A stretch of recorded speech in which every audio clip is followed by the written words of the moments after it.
Hablaremos hoy de Miguel Alejandrovich, que era el hermano menor del último zar de Rusia, Nicolás II. Y verdaderamente él fue el último zar. Ya veremos de qué manera. Al producirse la declaración de guerra a Alemania en agosto de 1914, los partidos de la oposición en Rusia, excepto los mencheviques, es decir, la mayoría y la minoría, se declararon dispuestos a dejar de lado disputas internas y prestar su apoyo al zar Nicolás. Sin embargo, las cosas no salieron muy bien. Tras la derrota rusa en Galicia por falta de fusiles, es una de las cosas más difíciles de remediar. Se acusó al gobierno de ineficiencia y de fracasar en las tareas de apoyo. La situación se agravó cuando, en septiembre de 1915, el zar decidió asumir personalmente el mando del ejército y dejó como gobernadora a la emperatriz Alexandra Feodorovna, de quien hemos hablado muchas veces aquí, ¿no? Recuerden ustedes que Alexandra, la zarina, se encontraba, como sabemos, bajo el dominio espiritual de Rasputín y solo se dedicaba a prácticas supersticiosas, en verdad, para ver si podía salvar a su hijo, el zarevich, Alexis, que estaba muy enfermo. Bueno, el gobierno en manos de Feodorovna cayó en completo desprestigio. Por otra parte, Nicolás II tampoco era un buen militar, pero no conocía mucho de estrategia, ni mucho ni poco. Tampoco se lo conocía por un gran valor personal. Así las cosas, asesinado en marzo del 17, hemos contado aquí alguna vez cuánto trabajo les dio matarlo. Bueno, después de la muerte de Rasputín, estallaron huelgas y disturbios en Petrogrado y hubo amotinamientos de tropas. El ministro de Exterior, Pablo Miliukov, creyó que la única forma de salvar a la monarquía era la abdicación del zar Nicolás. La única manera de conservar otra autoridad también zarista era esa. Así que el zar abdicara en otra persona, su hijo, lo que sea. O sea, el sucesor de Nicolás sería, pensó el ministro, el zarevich Alexis. Pero Alexis tenía 12 años y tendría como regente a su tío, el duque Miguel Alejandrovich, que era hermano de Nicolás. Así que se redactó un documento para que lo firmara el zar. Nicolás II, el zar, estaba en Pskov, así se llama, su cuartel general. Los mensajeros le llevaron la propuesta del ministro y el zar, que también estaba convencido de que debía abdicar, decidió modificar el documento de tal forma que el nuevo zar pasase a ser directamente su hermano Miguel. En vez de ser regente, pasaba a ser el zar. Sabía Nicolás que la hemofilia de su hijo era incurable. Un hombre con esa enfermedad no podía regir el imperio ruso. Tenemos aquí la carta que dictó Nicolás II. El original estaba. Efectivamente, el original. Sí. Dice, nos la trajo nuestro espía en Rusia. Dice, no queriendo separarnos de nuestro amado hijo, legamos al gran duque Miguel nuestra herencia y lo bendecimos con su advenimiento al Estado ruso. Ya está. Firmado Nicolás. En marzo de 1917. Ahora bien, este hermano del zar, Miguel Alejandrovich, era un dandy que no estaba enterado en absoluto de lo que le había tocado. Vivía en Cannes, ahí en la Costa Azul, ahí vivía. Siempre había estado alejado de las preocupaciones políticas, no estaba al tanto del lío que había en Rusia, pero recibió una comunicación que decía, che, sos Sí, dijo, no sabía nada, no pasaba en Rusia, pero no le pareció Gran cosa. tan mal ser tal, dice, ¿qué va a hacer? Puede ser que haya sentido alguna satisfacción, porque en 1911 su propio hermano lo había exiliado de Rusia. Fue por lo siguiente. Parece que sin solicitar permiso al zar, Miguel se había casado con Natalia Sergeyevna, una burguesa divorciada 2 veces. Hubo una especie de escándalo. Alexandra se puso furiosa. Ella fue la que obligó a Nicolás a echar a su hermano. Echalo, le dice. Así Bueno, nomás. y Nicolás lo echó, y allá en su desgracia, se fue a vivir a Cannes, donde vivía como un bacán. Sí. Vivía con su esposa, naturalmente, con la burguesa adinerada. En 1913 tuvieron un hijo, Jorge Romanov, argentino, seguramente. Me parece. Lo cierto es que cuando aceptó instalarse en el trono, dejó la casa que tenía ahí, polenta, en Cannes, y se fue a Rusia. No era un buen momento para hacer sal. No era. En el gobierno todos esperaban grandes aclamaciones de la gente, pero se equivocaron. El pueblo ya no quería ningún Romanov. Las rebeliones y los amontinamientos continuaron. Los hombres de la Duma, esa especie de cámara de diputados que había, hicieron discursos indignados. Y al día siguiente, Miguel Alexandrovich tuvo que abdicar. Asumió, al otro día abdicó. Duró un día como zar. Pero lo peor del caso es que no pudo volver a Cannes. Quedó atrapado en la maquinaria gubernamental Claro. sin poder rajar de Rusia. Se retiró a una resistencia y después a una residencia, no una resistencia. Pero después del levantamiento definitivo en octubre, fue deportado a... Pero no fue fusilado como el resto de la familia. En verdad desapareció para siempre. Nadie volvió a verlo después del 13 de junio de 1918. Nunca más se supo de él. Es posible que fuera asesinado y enterrado en algún lugar desconocido. Ahora bien, en 1928, 10 años después, que decía ser el último zar, Miguel Alexandrovich, apareció en la región de Poltova, en Ucrania. Y en poco tiempo consiguió que los campesinos lo creyeran el verdadero zar. Y es que por esos tiempos, era un tiempo difícil, tiempo difícil. La NEP, la llamada NEP, que era la nueva política económica, que era la política de Lenin, había sido ya objetada, muerto Lenin, había sido objetada especialmente por Stalin y por Bukharin, en contra de Zinoviev y, ¿cómo se llamaba el amigo de Zinoviev? Ahora pero no importa. Era así la cosa. Zinoviev y el otro, Kamenev,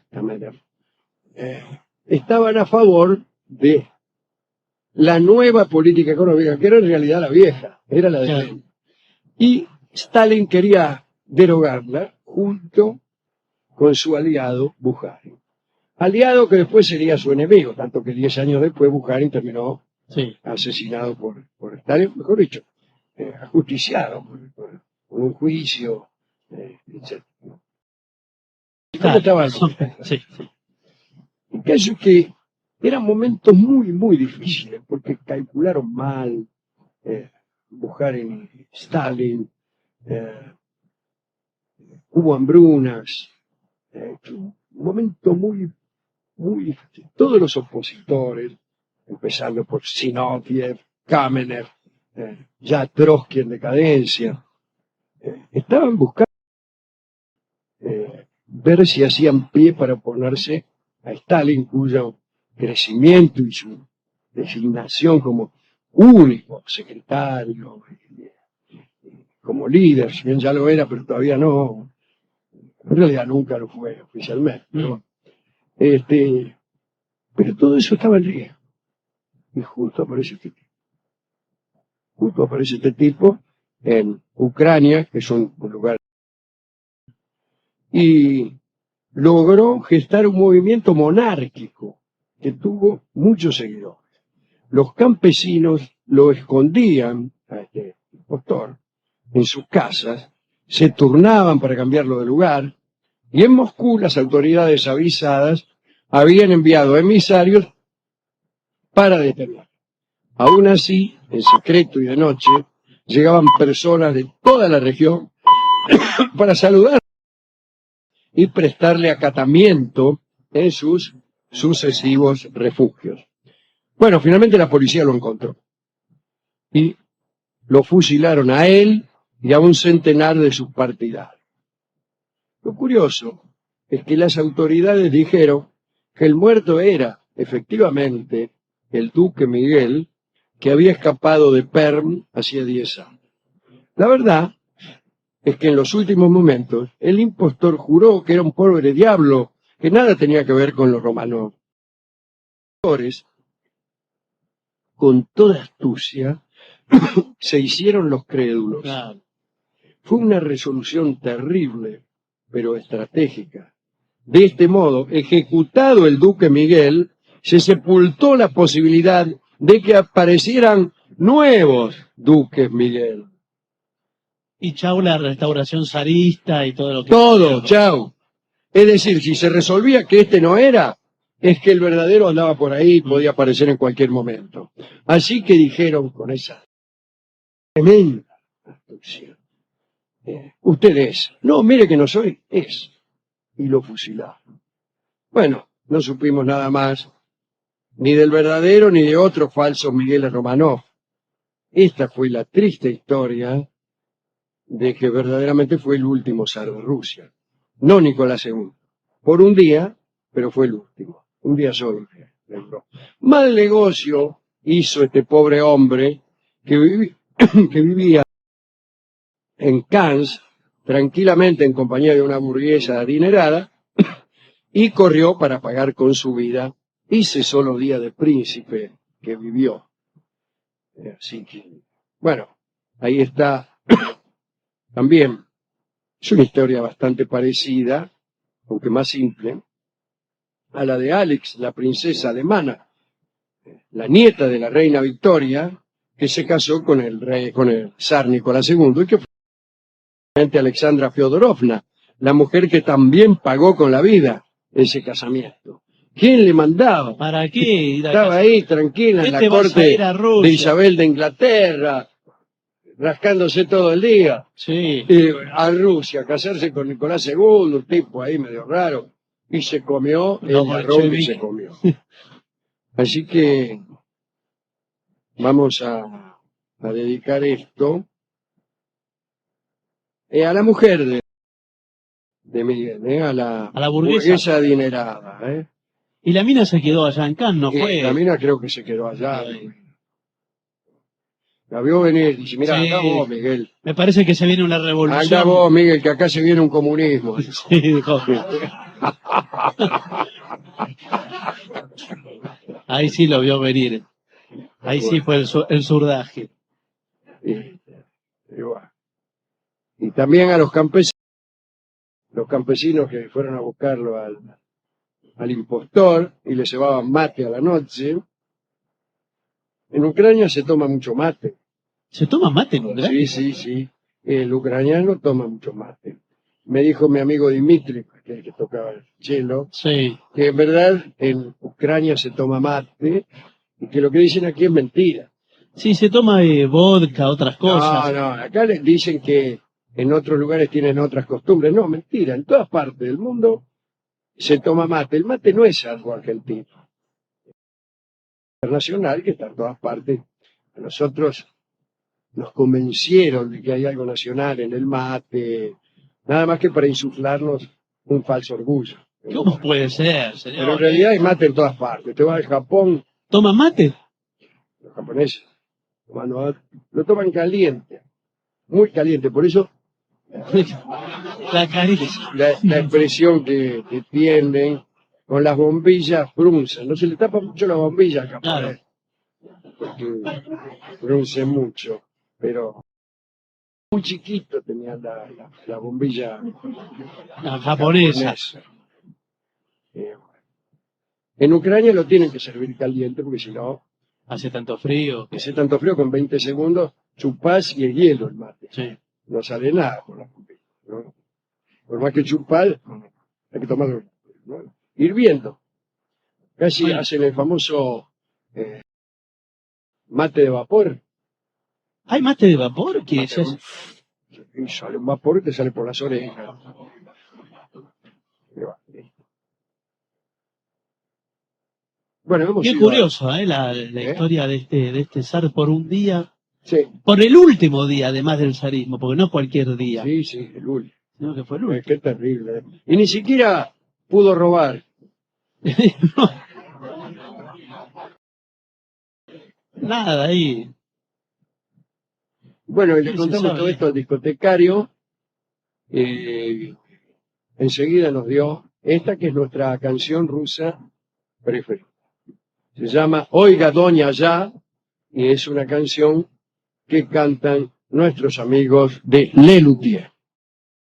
Hablaremos hoy del misterio del zar Alejandro.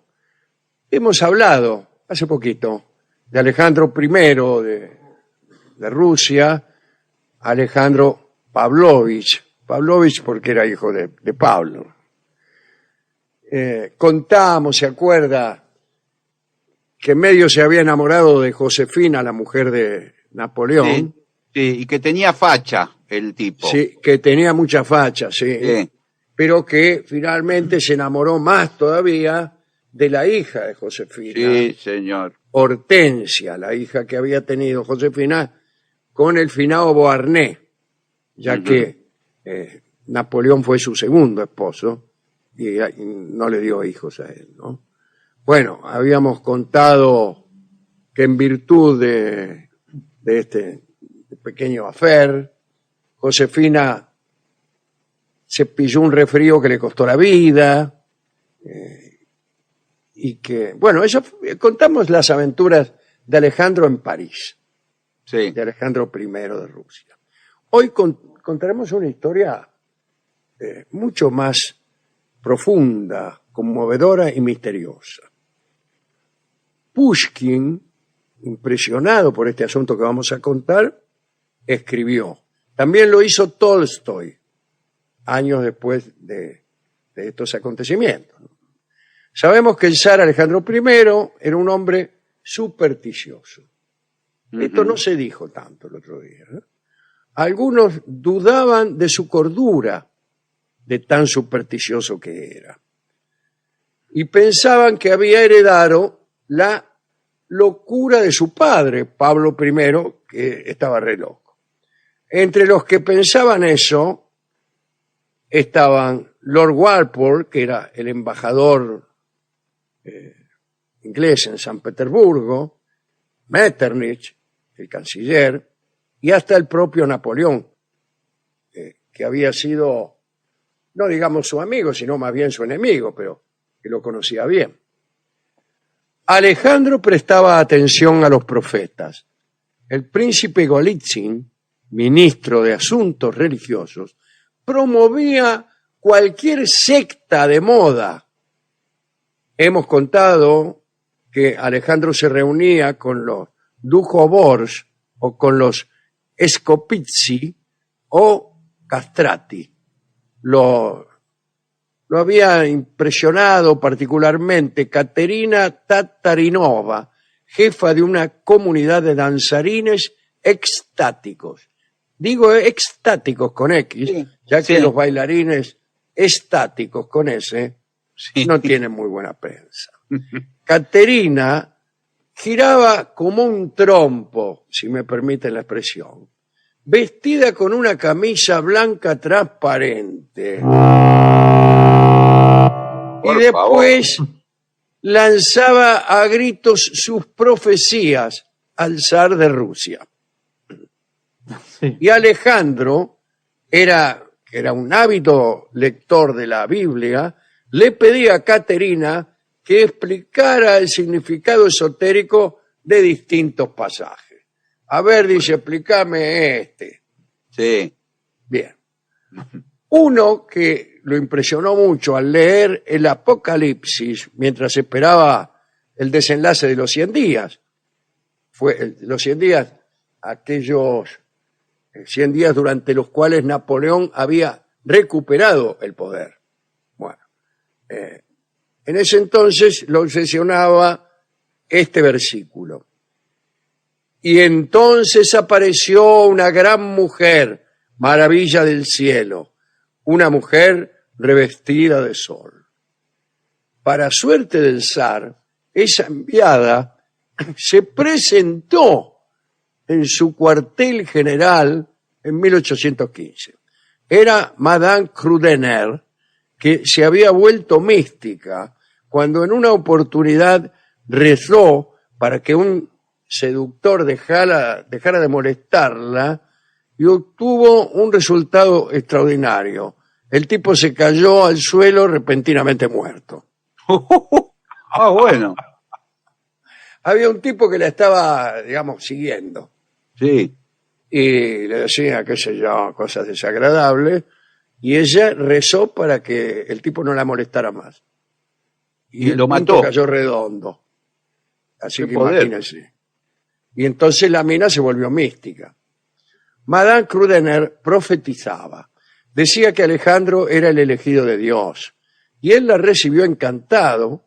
Y cuando el zar viajó a París, como hemos contado el otro día, ella lo siguió y se instaló en una casa vecina a la residencia de Alejandro.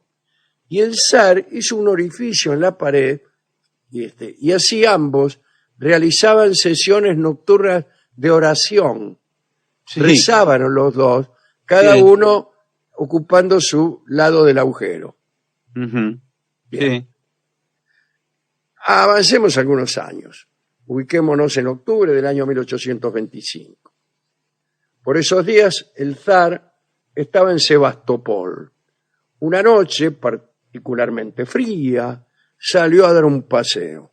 Marchó hasta el monasterio de San Jorge para efectuar sus rezos. Salió con su uniforme de verano también y se pescó unas fiebres que lo postraron.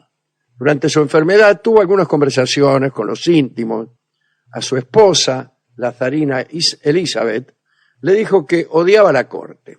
A su hermano, el duque Nicolás, le dijo que tenía intenciones de abdicar. Aseguraba que no estaba satisfecho con su posición, que era demasiado brillante para su carácter. Algunos dicen que durante esas reuniones se diseñó un plan secreto entre el zar y su hermano Nicolás. Allá, el 17 de noviembre de 1825, el zar estaba tan mal que algunos consideraron que era tiempo de que se le administraran los óleos sagrados. Volkonsky, príncipe amigo de Alejandro, que podría bien ser el príncipe Andrei de la Guerra y la Paz, de Tolstoy, ¿no? Ya que hablamos, que era el príncipe Volkonsky, Andrei Volkonsky, con su papá. Estaba el padre, el viejo Volkonsky, Sí. y el heroico y joven hijo, el príncipe Andrei.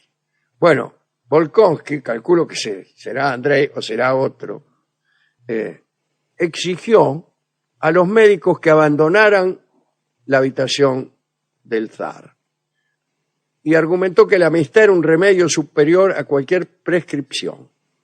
Y se metió a él. Y a los 2 días el zar murió.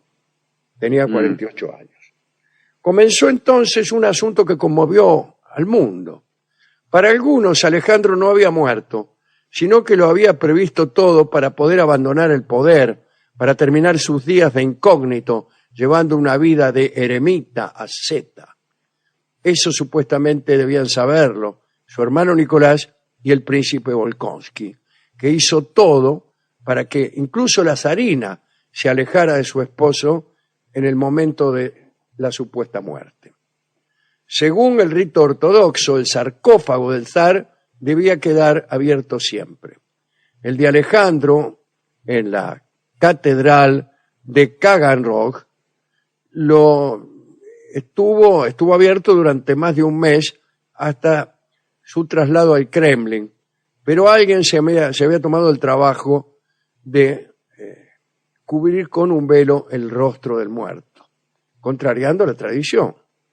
A la emperatriz, que le suplicó a Volkonsky que permitiera que ella misma pudiera ver a su marido por última vez, el príncipe le respondió que no era conveniente, porque podría horrorizarse.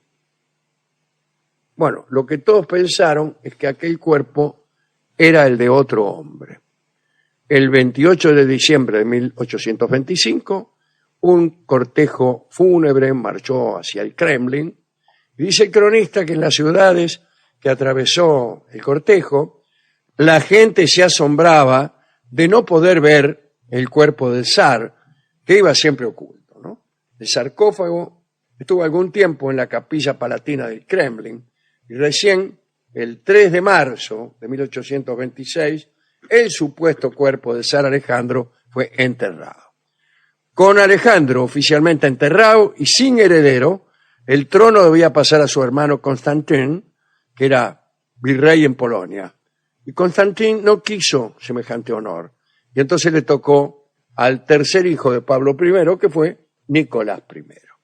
10 años más tarde, en 1836, en los alrededores de la pequeña ciudad de Krasnoufimsk, un hombre con aspecto de starets, es decir, de monje ortodoxo, fue detenido por vagabundeo. Cabalgaba, sin embargo, un caballo de raza. Se le preguntó de dónde lo había sacado, porque era un caballo, como no había otro igual, en cientos de kilómetros a la redonda. Y el hombre, que dijo llamarse Fedor Kuzmich, no respondió. Le dieron algunos latigazos, lo mandaron al calabozo. Y curiosamente, desde altísimas esferas, se envió una esquela en la que se ordenaba a las autoridades que no maltrataran más a Fedor y que lo enviaran a donde él quisiera. Fedor Kuzmich, que solo dijo querer mortificarse, pidió ser enviado junto con otros presos a Siberia. Allí lo obligaron a trabajar en una destilería donde, vaya uno a saber por qué, se lo eximió de las faenas demasiado pesadas, como si las órdenes hubieran venido desde arriba. Fue en Siberia en donde comenzó a gestarse el mito o a saberse la verdad. Nadie lo ha resuelto. Muchos presidiarios veneraron a Fedor. Lo creían un patriarca. Algunos que habían tenido la suerte de ver al zar festejaban su parecido notable con Alejandro I. Fedor negaba cualquier vínculo. Cuando salió de Siberia, Fedor pasó a vivir en el pueblo de Krasnoretchensk, en un lugar muy desagradable también, ¿no? Los agujeros de su cabaña estaban tapados con íconos de la Virgen y de San Alejandro Nevsky. Tenía 2 sillas frente a una mesa y en ella siempre había una comida servida en vano, porque Fedor decía que esperaba que se le presentara Jesucristo para comer con él. Algunos decían que aquel starets obraba milagros. Constantemente llegaban visitantes, muchos de ellos ilustres. Uno, allá por 1850, fue el joven conde León Tolstoy, recién citado. Sí. Fue entre los vecinos, ni siquiera a instancias de Fedor, que se supuso que en realidad este hombre era Alejandro I. Algunas conjeturas. El zar escuchaba bastante mal con su oído izquierdo. Parece que un disparo de cañón lo había dejado medio sordo. Fedor Kuzmich padecía la misma sordera. Cuando Alejandro hablaba de pie, se ponía la palma de su mano en el cinturón. Sí. O en el borde de su túnica. Gesto idéntico en el starets. El 20 de enero de 1864, 39 años después de la muerte de Alejandro, cuando Fedor agonizaba, Varios adeptos a la creencia de que se trataba del zar le preguntaron cuál era su verdadero nombre. Y él respondió, Dios lo sabe. Al rato murió. Algunos historiadores han asegurado que en el momento en que se colocó el cuerpo de Fedor en el ataúd, se descubrió entre sus ropas el acta original de casamiento de Alejandro I con Elizabeth Alexeyevna. Sus restos fueron inhumados en el monasterio de San Alexis, en Tomsk. Tolstoy, a la muerte del starets, escribió: aunque se demuestre históricamente la imposibilidad de una identidad entre Alejandro y Kuzmich, la leyenda permanecerá con toda su belleza y con toda su verdad. Esta es la historia, ¿no? Qué bárbaro, ¿eh? No se supo nunca. No se supo nunca. No se supo nunca. Vamos a ilustrar este cuentito, este relato tan divertido porque tiene su gracia, ¿no? Y tan misterioso también. Sí. Con la canción que se llama ¿Será él? Me pregunta, ¿será él? Es una canción que canta Alberto Merlo. Hablaremos esta noche del primer amor de Nicolás II, el zar de Rusia. Me caigo Sí. en el zar de Rusia. Así que nos vamos a ubicar justamente en Rusia, allá por 1890. Pero entonces el zar era Alejandro III y Nicolás era el príncipe heredero, que en 1890 tenía 22 años. Las crónicas no hablan muy bien de este muchacho. Dicen que era superficial, que aspiraba a no hacer nada, a no juzgar nada y a pensar lo menos posible.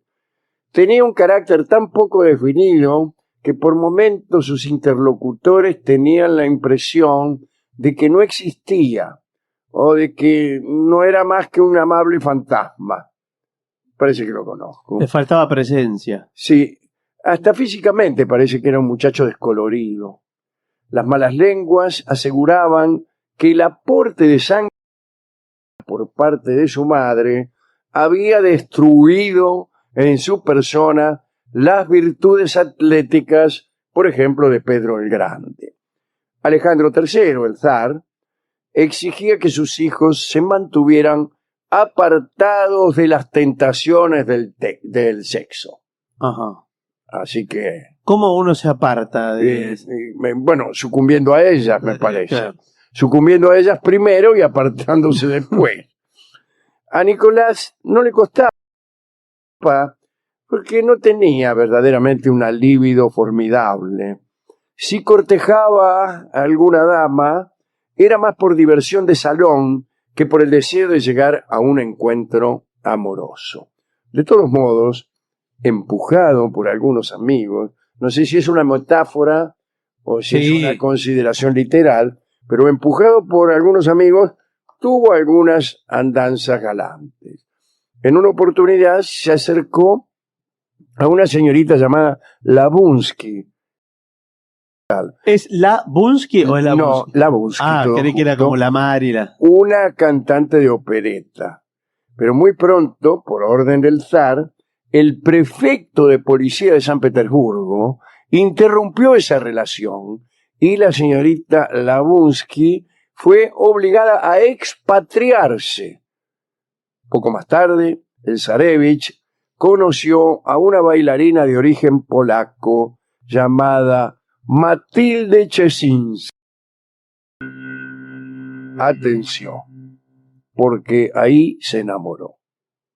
Matilde pertenecía a la Escuela Imperial de Danza.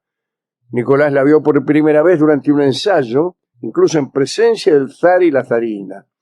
Después del ensayo, el grupete se reunió a cenar y el zar presidió el encuentro y Nicolás se sentó ahí al lado de la bailarina. Dice la crónica. Sí. El zarevich y Matilde confirmaron la menor con roces secretos bajo la mesa. Aunque no podían hacer nada más que eso, imagínense, se despidieron con la certeza de que algo entre ellos sucedería. Algunos días más tarde, Nicolás la encontró en el campamento militar de Krasnoye Selo, que no es un lugar muy adecuado para encontrarse con una bailarina. Él había ido con su regimiento. En el campamento había un pequeño teatro donde actuaban los mejores artistas de la capital y Matilde estaba entre ellos. Bueno, los enamorados se acercaron, pretendieron conversar sin que los vieran, pero no lo lograron. Poco después, el zar mandó a Nicolás a un viaje diplomático para alejarlo de esta chica, de Matilde, que era bailarina y también plebeya después de todo. El zar mandó a Nicolás y allí el zarevich la pasó muy mal porque estaba ahí en la ciudad de Otsu y parece que salían de una recepción en casa del gobernador, qué sé yo, para seguir viaje a Kioto, y un hombre avanzó entre el cortejo y le encajó a Nicolás un sablazo en el mate. La hoja del sable penetró hasta el cráneo. Sobrevivió, pero conservó para siempre una cicatriz y un dolor muy fuerte de cabeza que no se le iba nunca. Claro, quedó la endija como una alcancía, más o menos. Sí, así quedó. El atacante se llamaba Suda Sanso. ¿Qué Sí. tal, Suda? Era Qué un calor. samurái. No sé lo que le hicieron, si lo encarcelaron o qué. Por aquel atentado hicieron regresar a Nicolás. Apenas volvió, tuvo otra vez al oriente porque lo reclamaban desde Vladivostok para honrar con su presencia los comienzos del trabajo del Transiberiano. Empezaban a construir el ferrocarril transiberiano. Pero luego volvió y rápidamente se fue a encontrar con Matilde. La fue a buscar al teatro, pero la observó sin presentarse. Se hizo el otario. Más tarde fue hasta su casa Ajá. y se hizo anunciar como un tal Volkov. Matilde salió al encuentro de su huésped y quedó estupefacta al ver en su sala al heredero del imperio. Parece que ahí nomás ¿Qué? se besaron y se amaron, y al final Nicolás la visitaba casi todos los días. Para llegar hasta allí se disfrazaba y le decía al zar que tenía que ir a lugares a los que nunca asistía. También se escapaba de noche del palacio con la complicidad de otros nobles jóvenes. En una de esas noches, el prefecto de policía fue hasta la casa de Matilde por orden del zar para identificar a los presentes. El reconocimiento del zarevich no fue difícil. No solo no tenía disfraz, sino que estaba desnudo y borracho de champán. Conocieron. Y llegó entonces una orden de Alejandro III, el zar, para terminar con aquella relación. Nicolás quería casarse con Matilde, pero eso estaba prohibido porque él tenía que hacerlo con una princesa conveniente. Entonces eligieron para ello a Alix, hija de Luis IV de Hesse. Luis IV se había casado con una hija de la reina Victoria de Inglaterra. Esta chica era sobrina nieta entonces de Victoria y estaba viviendo allí, en Rusia. Bueno, con esta mina se casó el zarevich, Nicolás. Desde luego tuvo que romper con la bailarina Matilde, lo hizo sin chistar. Dice la crónica que Matilde recibió un comunicado oficial que daba cuenta del fin de sus amoríos. Qué extraordinario, a mí nunca me han dado un comunicado oficial. Sí, imagínese lo que... Tengo el agrado de comunicar el fin de nuestros amoríos. Firmado la tipa que... Y con un folio, un número de folio, sí, todo eso. expediente. El caso es que cuando Nicolás llegó a zar, cuando llegó a ser el zar de Rusia, no se olvidó de Matilde y la nombró primera bailarina del Teatro Imperial de San Petersburgo. En 1912, con el duque Andrei Vladimirovich, que era primo de Nicolás, y recibió ella el título de princesa Romanovsky-Krasinska. No está mal, o sea, la ubicó bien. Sí, sí. Aquel comunicado oficial del que hablábamos vino a destruir el amor de Nicolás y el amor de esta chica también, pero a ella la salvó de la muerte, porque ya sabemos que Alix de Hesse fue fusilada junto con toda la familia en aquella madrugada del 17 de julio de 1918 por los revolucionarios. Un último detalle. Matilde pudo huir de la revolución y se refugió en París, y allí vivió hasta los 100 años. Murió en París recién en 1971. Mirá vos, ¿eh? Bueno, podemos dedicar esta historia triste de amores interrumpidos por un prefecto de policía. Bueno, no sé, cualquiera. A Nicolás, bueno, no sé, a esta chica. Sí, Matilda. no sobresale nadie tampoco Nadie. como para merecer. Pero esta historia nos deja una enseñanza, aunque yo no sabría decir cuál. En tal caso podría ser, cuando seas zarevich y te enamores de una bailarina, trata de mantenerte bien lejos del prefecto de policía. Sí. El amor y el comisario de policía deben permanecer como entidades separadas. El amor es mucho más frágil que un prefecto de policía. Hemos ido a la discoteca y el discotecario nos dio una vieja canción de Harry Belafonte que se llama justamente Matilda. Matilda. Sí, por cómo lo canta. Por los acentos de la canción. Así que adelante, amigo Belafonte. Hablaremos hoy de Josefina, la mujer de Napoleón, de Hortensia, la hija que había tenido Josefina con el finado Beauharnais, y el zar de Rusia. Me cachen el zar de Rusia, solía decir mi padre cuando una cosa le disgustaba. A mi padre también decía eso mismo. Sí, es extraordinario, muy lindo, muy lindo. Ubiquémonos en Francia en 1814. Como contamos hace algunos días, luego de la caída de Napoleón, el rey fue Luis XVIII. Pero la verdad es que, según parece, el verdadero rey de Francia era el zar Alejandro I de Rusia. Alejandro era el hombre más poderoso del continente. Era el jefe del ejército más grande, aunque muy mal disciplinado, ¿no?, de Europa. Según el historiador, el zar era un pseudo intelectual. Mantenía correspondencia con Thomas Jefferson a propósito de la adaptación de las instituciones norteamericanas a las condiciones rusas. Manejaba también algunas ideas concebidas por los franceses, pero al final mucho intelectualismo, pero sus prácticas terminaron por ser totalitarias. En su corte, Alejandro se divertía, según el cronista, con pequeñeces y aspectos laterales del amor. Se sentía más cómodo como Celestino o como Boyer que como seductor. En una oportunidad había ayudado a Calencourt, cuando éste era el embajador de Napoleón en Rusia, a seducir a una respetable mujer casada, enviando a su marido, que era un general, a un puesto lejano. También se divertía en discusiones acerca de quién podía desvestirse más rápido, si un hombre o una mujer.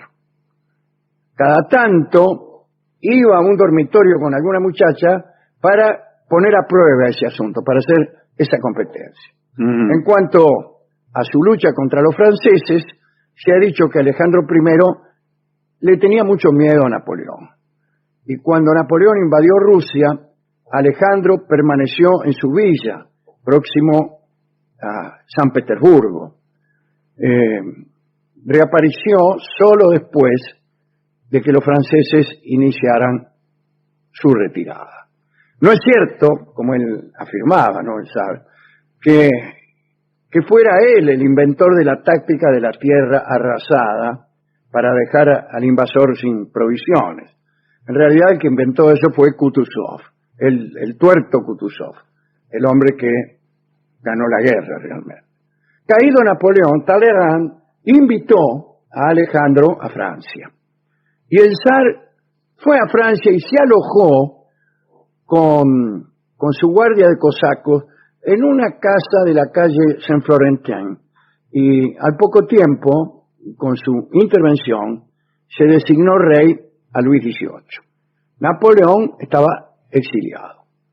Ahora bien, durante su estadía en París, Alejandro tuvo contactos con personas muy cercanas a Napoleón.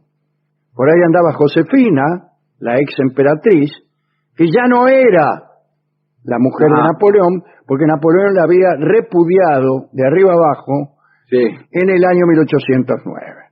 Como sabemos, Josefina se había casado con Napoleón después de enviudar del finado Beauharnais, un militar. Con su primer marido había tenido 2 hijos, Eugenio y Hortensia. Atención. Luego de su separación de Napoleón, Josefina había adquirido de Napoleón tierras y palacios, pero sus propiedades y su suerte en Francia peligraban con la llegada de los Borbones, ¿no? Los reyes. Una de las propiedades que tenía Josefina era la Malmaison, que era donde vivía y donde había vivido ella con Napoleón. Desde su llegada a París, el zar Alejandro, entusiasmado por unas descripciones que su ayudante un ayudante de él, no qué sé yo quién, le había hecho de Josefina, pidió ser recibido por ella en la Malmaison. Quería añadir a la victoria de los aliados sobre Francia una pequeña victoria personal sobre la antigua esposa de Napoleón. Josefina, que sabía que todas las muchachas de París estaban enamoradas del emperador Alejandro, ¿no? El de Rusia, aceptó la entrevista sin vacilar. Parece que el zar era un hombre muy bello, lindo tipo de hombre. Cuenta Chateaubriand en sus memorias que Alejandro visitó en las cercanías de París un manicomio. Alejandro le temía mucho a la locura, porque su papá, el zar Pablo, había enloquecido, ¿no? Frente al manicomio preguntó a una dama del séquito que lo acompañaba: ¿hay en París muchos que hayan enloquecido por amor? Se lo dijo así, como una pregunta seductora. Y la mena le dijo: hasta ahora no, pero desde que usted está aquí, es seguro que entre las mujeres se producirán muchos casos. Mira vos. Bueno, aceptada la entrevista por Josefina, el zar se hizo anunciar en la Malmaison. ¿Quién es? El zar de Rusia, dice el tipo. Bien, ¿qué te parece? Cuando entró, Josefina se enamoró. Y al parecer puso en marcha todos los medios de seducción de que disponía. Al cabo de media hora, Alejandro, seducido también, ya estaba dispuesto a arrojar de Francia a los Borbones y a Luis XVIII y devolverle el trono a Josefina si fuera necesario. Pero algo sucedió. Decidieron dar un paseo por el parque.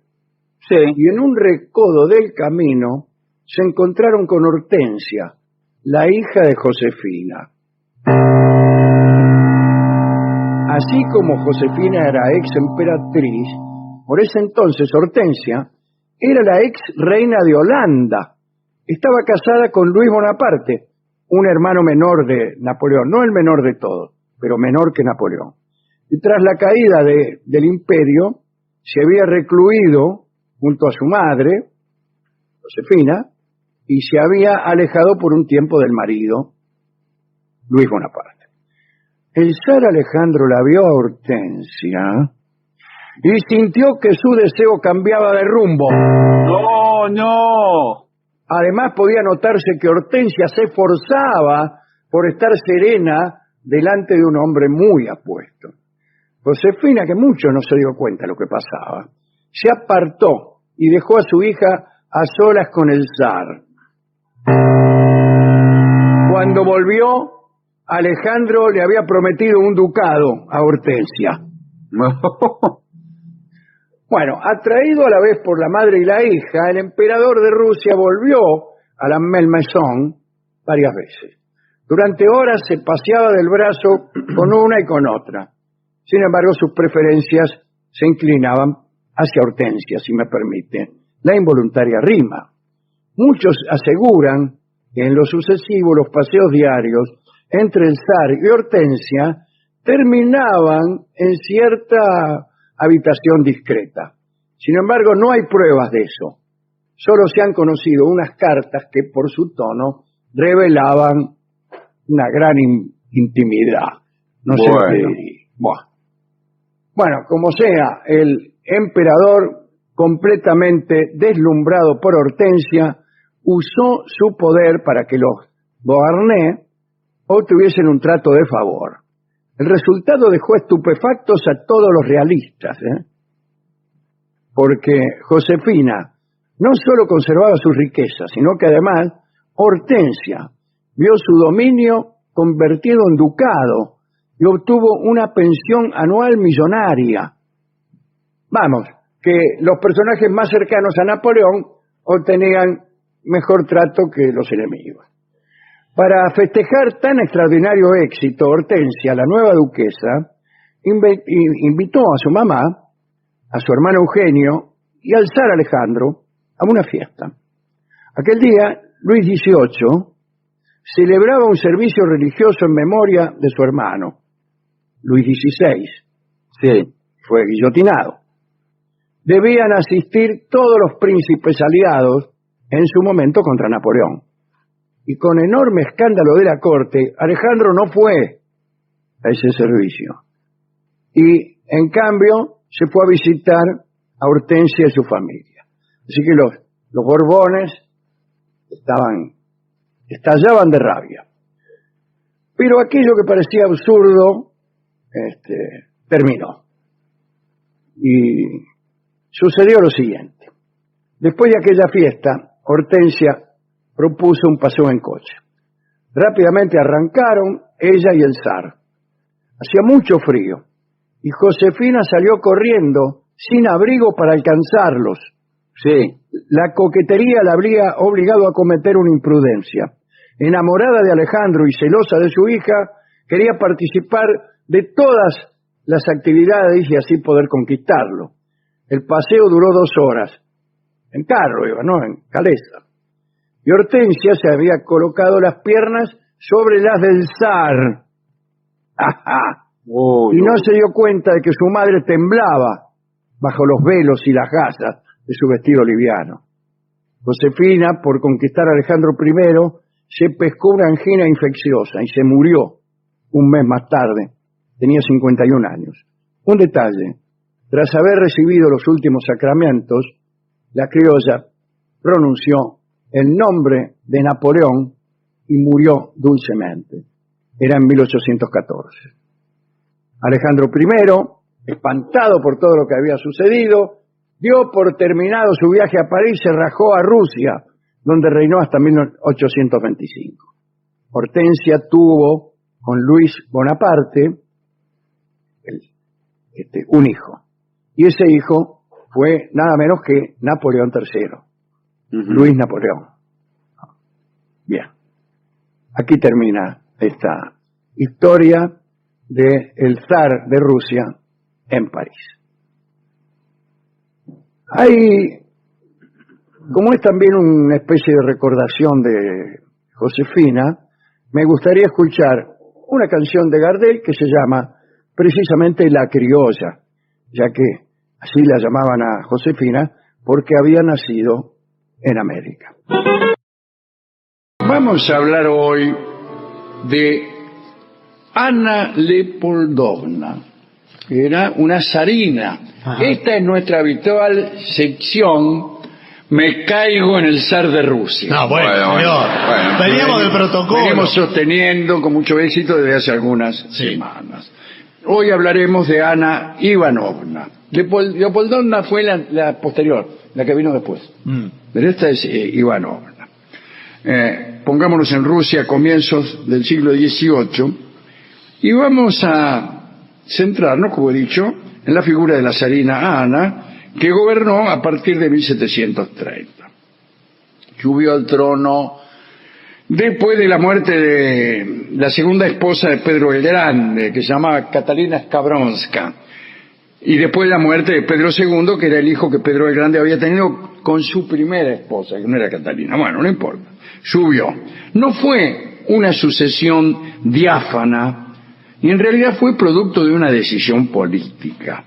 Pedro el Grande había tenido hijos con Catalina Skavronska, pero por intrigas de palacio se quedaron ahí, no los quisieron habilitar como zares, y le tocó a Ana Ivanovna. La verdad es que Ana no estaba preparada para gobernar, y el llamado a ocupar el trono fue una sorpresa. La tipa era viuda, ni siquiera vivía en Rusia, disfrutaba de los amores de un nieto que se llamaba Johann Ernst Buren, que era de la Westfalia. Estaba con su amante por ahí, qué sé yo. Cuando recibió el llamado al trono, se le indicó además que debía abandonar a su amante. Dije, mire, lamentablemente le estamos diciendo que la convocamos para ocupar el trono de todas las Rusias, pero además le comunicamos que tiene que abandonar al tipo este. Por una cuestión firmado el consejo de no sé qué.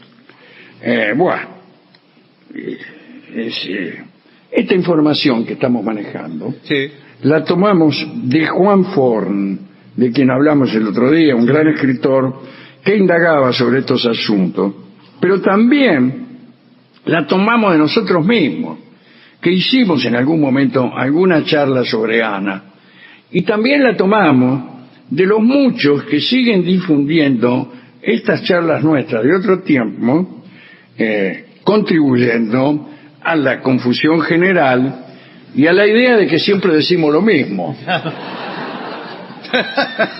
Sí.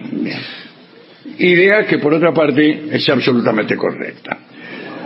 Ana, volvamos a Ana, no pareció muy contrariada cuando le dijeron que tenía que romper con su amante, pero que en realidad tenía pensado que no iba a romper nada. Y como así, yo le digo que rompo, pero no rompo nada. Claro, porque ¿qué le van a dar? Y entonces fingió aceptar las indicaciones que le habían dado los más poderosos cortesanos rusos, y Ana había planeado que su favorito, su amante, se reuniera con ella en Moscú. Hizo su entrada en febrero de 1730 y no se sometió en absoluto al poder de lo que le habían convocado, que era un Consejo de Estado. Bueno, el Consejo de Estado había sugerido además una serie de prerrogativas para el propio Consejo. Tampoco cumplió. En cuanto llegó, Ana barrió con todo lo que intentaron limitar sus potestades imperiales. Y el amante, Johann Buren, se instaló junto a la zarina y prácticamente gobernó con ella. Dice, este es mi amante. Listo. Chao. ¿Chau qué? ¿Chau qué? Estoy saludando al director. No, señor, por favor, concéntrese en lo que estamos hablando. Las excentricidades, por no decir maldades, ¿no?, de Ana y de su favorito fueron notables. A los dos les gustaba el lujo, pero eran bastante roñosos. Ah, bueno, qué bien. No sé el pero. Dice la crónica que Ana apreciaba que Buren oliera a sudor o a establo según la circunstancia. Bueno. Y ella, según se afirma, se empeñaba en limpiarse la piel con manteca fundida y le quedaba un olor nauseabundo. Claro. Le quedaba. A la emperatriz le gustaba mucho comer y beber. Era muy alta, de vientre voluminoso y pecho opulento. Y sobre ese cuerpo se alzaba un rostro hinchado y abotagado. Bueno. Es una descripción hecha por opositores. Sí, claramente. Cuentan que le gustaban mucho los animales, pero experimentaba un placer sádico matándolos o incluso torturándolos. Inmediatamente después de ser coronada, viajó de Moscú a San Petersburgo, se instaló en el Palacio de Invierno. Allí hizo disponer escopetas cargadas en todas las habitaciones. Ah, mire. Un detalle, Bueno. ¿no es cierto? A veces, dominada por un deseo irresistible, tomaba una escopeta y disparaba al techo, o se acercaba a una ventana y le apuntaba a los pájaros del jardín. ¡Pum, pum, pum! Dijo, esto está escrito así. Sí.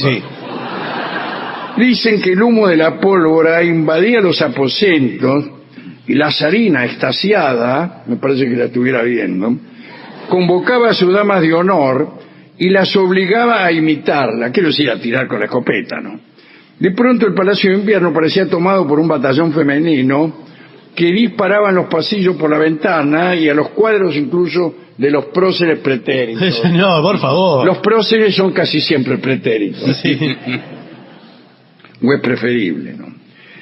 Ana no sentía ninguna necesidad de cultivarse con los libros o con los eruditos del palacio, ninguna de esas paparruchas. Aprovechaba el menor momento libre para disfrutar una siesta. Me parece estar viéndola. Este dato lo sacamos de las vidas paralelas de Plutarco. ¿Sí? Y sí, Bueno, pero... no se refieren A la rusa no se refieren a ella, No. pero igual lo sacamos de ahí. Bueno, está bien, sí, pero... Le gustaba despertarse con un coro. Ahí me empezó a gustar. Qué lindo, ¿no? A la Se mañana. despertaba con un coro. A la mañana, ¡pum!, venía el coro. Le cantaba 2 palomitas Ah, mire. o cosas así. Dice, pero claro, las sesiones corales a veces eran muy largas, ¿eh? Sí. Las cantantes quedaban prácticamente sin voz. Si una de ellas, exhausta, bajaba el tono o desafinaba, la zarina, Ana, se incorporaba y le aplicaba a ella misma un castañazo. Bueno.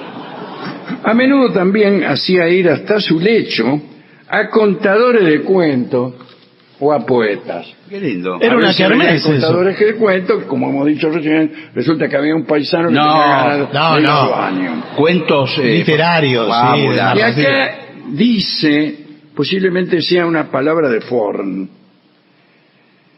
dice, el pésimo poeta Terdiakovsky fue invitado a leer ante la zarina unos versos que le pertenecían. ¿Por qué, dice Forn, el pésimo poeta Terdiakovsky era? Se llamaba Vasily Terdiakovsky. Y era un tipo que escribió unos libros sobre el arte de la versificación.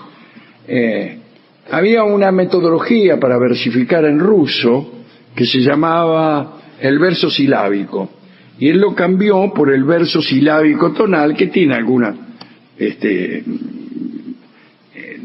formas nuevas. Modificó, podría decirse, la versificación rusa. Y fue también un traductor de obras de otros idiomas clásicos al ruso. ¿Por qué dirá que Terdiakovsky era un pésimo poeta? Sigamos adelante. Así relata el propio Vasily Terdiakovsky en una carta su audiencia de consagración literaria. Y cuenta, mire lo que cuenta y cómo. Cito a Basili. He tenido el honor de leer mis versos ante su majestad imperial y tras la lectura he gozado del insigne favor de recibir una graciosa bofetada de la propia mano de Ana Ivanovna. Debo lamentar que su escupitajo haya dado en la pared en vez de en mi solapa. El honor hubiese sido mayúsculo. No era tan malo. No era muy mal poeta. Bueno, mientras Ana se entregaba a la pereza, el amante, Johann Buren, junto con algunos alemanes como él, dirigía la política del imperio. Los viejos boyardos, los viejos nobles, ¿no? Habían sido completamente desplazados del gobierno.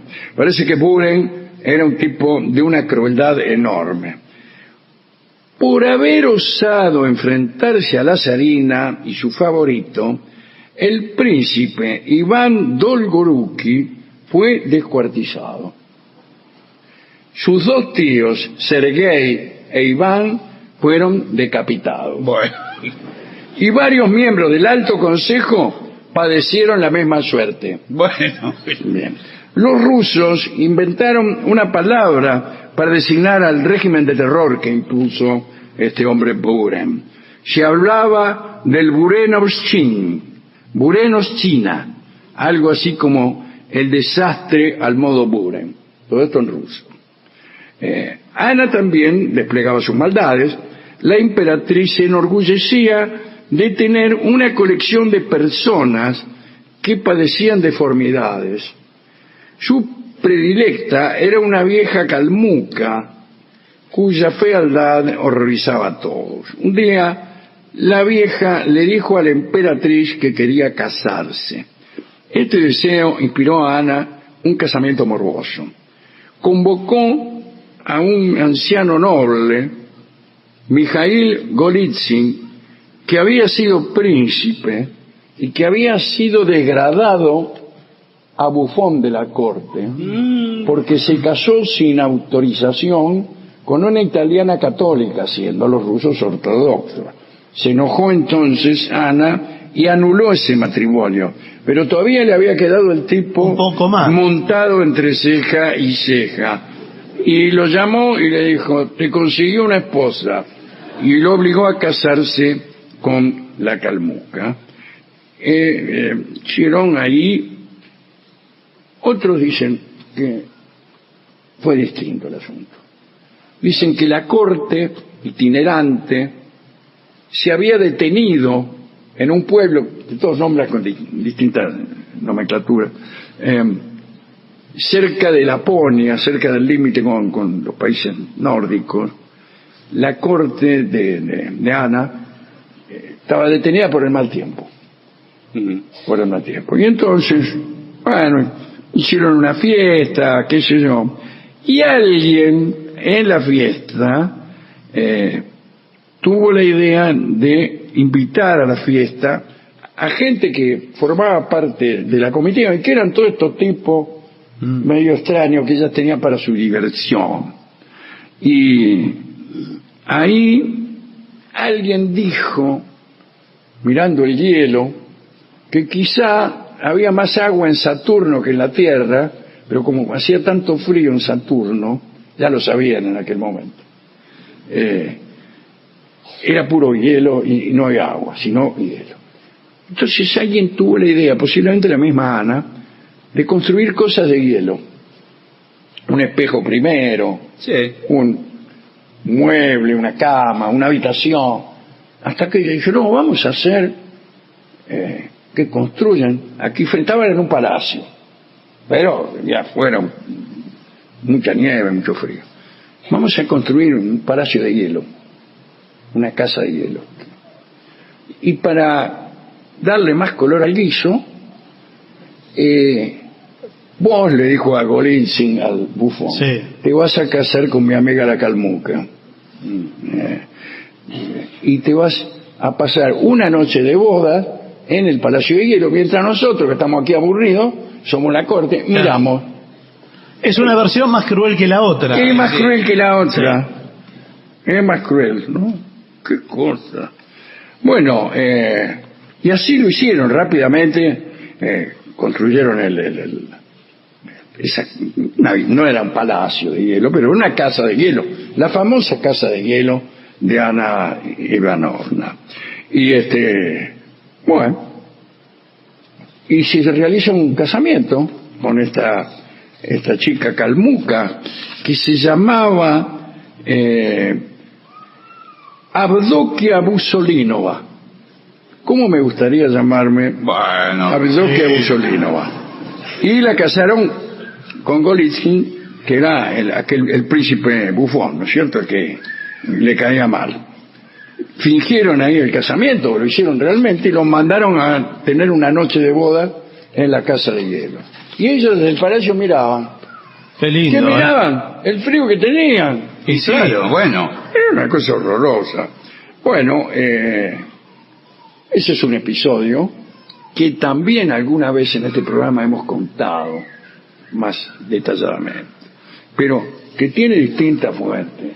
Sí, sí, sí. En 1740 se enfermó la emperatriz, los médicos no supieron decir de qué se trataba la enfermedad. Johann Buren, el amante, aprovechó la circunstancia para pedirle al amante ser nombrado regente si ella moría. Bueno, dijo la tipa, ella le otorgó esa potestad poco antes de morir, cosa que sucedió nomás en octubre de 1740. Sí, ya voy.